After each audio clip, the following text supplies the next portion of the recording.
Mahakal one के 84 महादेव के अंतर्गत आज कथा आती है घंटेश्वर महादेव की। कथा इस प्रकार है। भगवान शंकर ने पार्वती को कथा सुनाते हुए बताया कि गणों में सबसे प्रिय गण घंटा नाम का एक गण है। देवताओं के संगीत सभागृह में इच्छा से शामिल होने के लिए चतुर गंधर्वों में श्रेष्ठ चित्रसेन से मिले और सभा में शामिल होने का उपाय पूछा। उपाय बताने से पहले चित्रसेन ने गण की परीक्षा ली और संगीत सुनाने को कहा। गण से संगीत सुनने के बाद चित्रसेन प्रसन्न हुए और सभा में जाने की आज्ञा दे दी।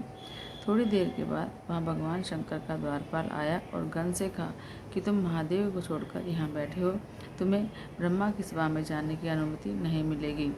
इतना सुनकर गण दूर जाकर बैठ गया और इसी प्रकार सोच विचार करते हुए 1 वर्ष बीत गया, परंतु ब्रह्मा की सभा में जाना नहीं हुआ। इतने में ही उसने बिना हाथ मिले नारद जी को ब्रह्मा की सभा में जाते हुए देखा।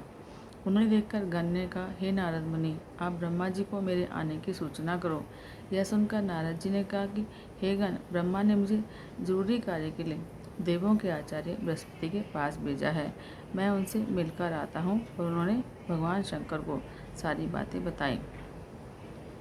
यह बात सुनकर शिव जी को गुस्सा आ गया।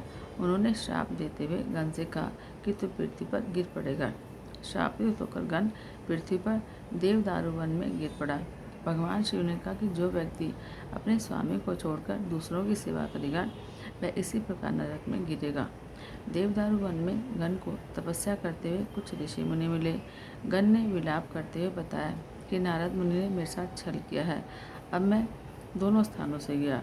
गण का पश्चाताप देखकर भगवान शिव ने कहा कि तुम महाकाल वन में चले जाओ। वहाँ रेवंतेश्वर के पश्चिम में एक उत्तम शिवलिंग है। तुम इस लिंग की पूजा करो। यह लिंग तुम्हें सुख और समृद्धि देगा और भविष्य में यह लिंग घंटेश्वर के नाम से जाना जाएगा। मानता है कि जो भी मनुष्य घंटेश्वर के दर्शन और पूजन करेगा उसे संगीत की सभी विद्याओं का ज्ञान मिलेगा। हर हर महादेव।